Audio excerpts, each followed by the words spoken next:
ॐ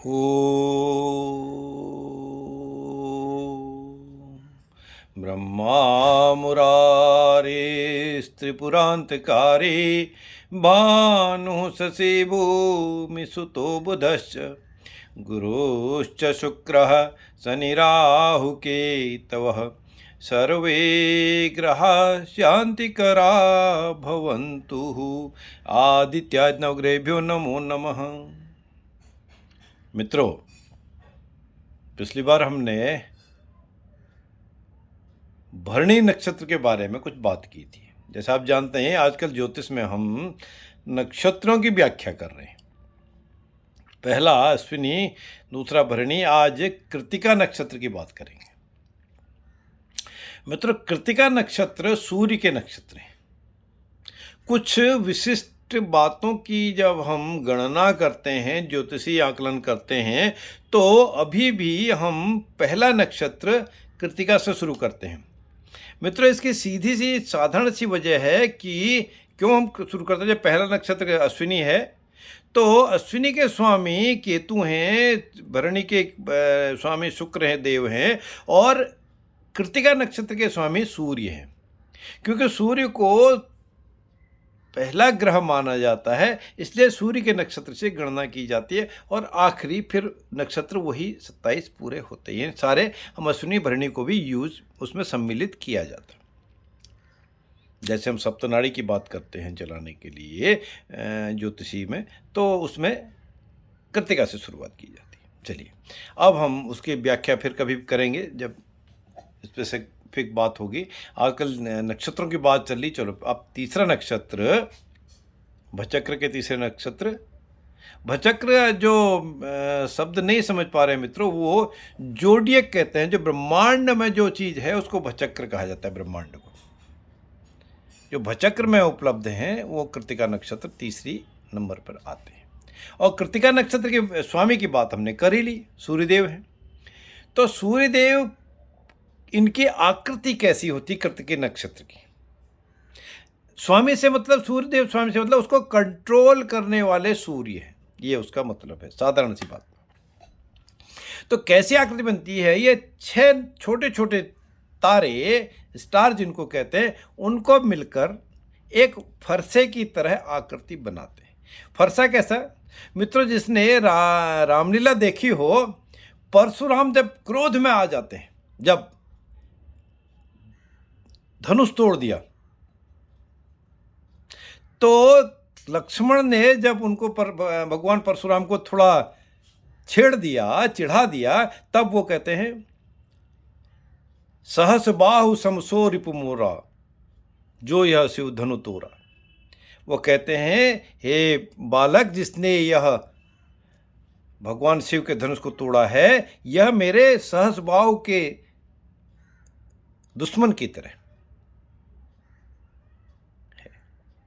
तो वो फरसा मीन जिससे आगे से बिल्कुल तीखा हो और उसमें कुछ पकड़ने के लिए हैंडल भी हो, उस तरह का एक आकृति ये 6 नक्षत्रों से मिलकर बनती है, जिसका नाम कृत्तिका नक्षत्र है।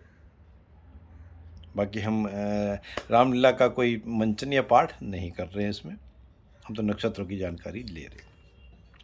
तो 6 तारे मिलकर सीधी ऐसे आके फिर आकृति बन के वो एक कृत्तिका नक्षत्र की ले लेते हैं।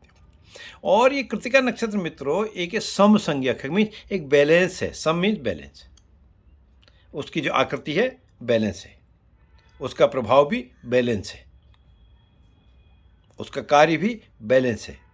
ठीक है। और इसके जो स्थान है शरीर में, जो हमारा स्थान है, ये हमारे मस्तक है ना, मस्तक, इसका क्षेत्र इसमें आता है। इसका क्षेत्र या स्थान इस कृत्तिका नक्षत्र का, शरीर के जो हमारे अंग आते हैं, पूरा 27 नक्षत्रों से हम कालपुरुष की कुंडली सिर से लेके पैर तक के हर अंग में हर नक्षत्र का स्थान है, तो वो हमारे मस्तक पर उसका क्षेत्र आता है या स्थान आता है। और इसके जो वृक्ष हैं इसके कृत्तिका के, उसको गूलर का वृक्ष का प्रतिनिधित्व कृत्तिका नक्षत्र दिया।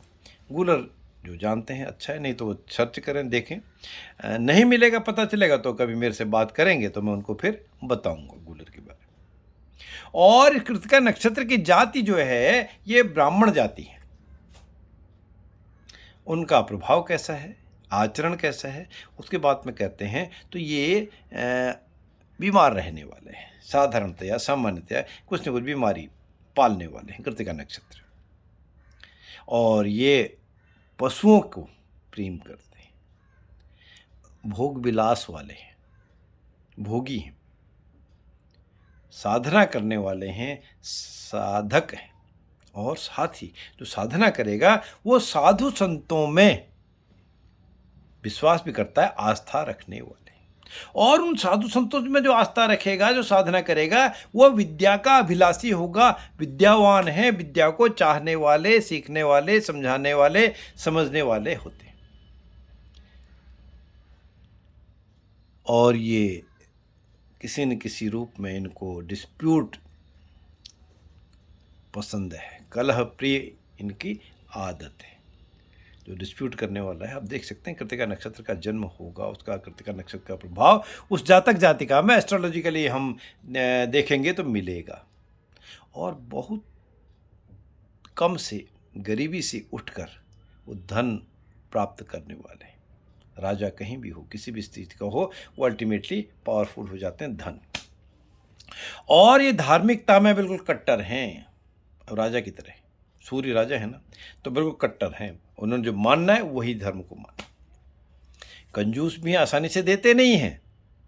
और एक अच्छे वकील या वकालत के उनमें लक्षण होते हैं। वकील ही बनेगा ऐसा नहीं कह सकते, वकील से मतलब है जो आर्गुमेंट कर सकता हो, जो अपना पक्ष दूसरे का पक्ष रख सकता हो, अपनी जीत को आगे बढ़ाने की कोशिश भरपूर कर सकता। और फिर वो अल्टीमेटली धन के लिए, मान के लिए, सम्मान के लिए कुछ भी करने की हिम्मत रखता हो, कुछ भी करने वाला वो तैयार हो। और विरोध भले ही हो, विरोध कितना ही हो, अपोजिशन कितना ही हो, कैसा ही हो, वो किसी भी मार्ग से धन को अर्जित करने की उनकी इच्छा होती है। धन, नाम का भी धन, रुपए पैसे का भी धन, सोने चांदी का भी धन, संतान का भी धन, प्रॉपर्टी का भी धन, किसी भी तरह का धन हो, मान सम्मान का भी धन, बुद्धि विवेक का भी धन, वो उनकी टेंडेंसी होती है, आदत होती है। मित्र, तो ये बात थी कृतिका नक्षत्र की। अगला नक्षत्र सूर्य के बाद चंद्रमा रोहिणी नक्षत्र के बारे में हम बात आने वाले समय में फिर से करेंगे। जय श्री राम।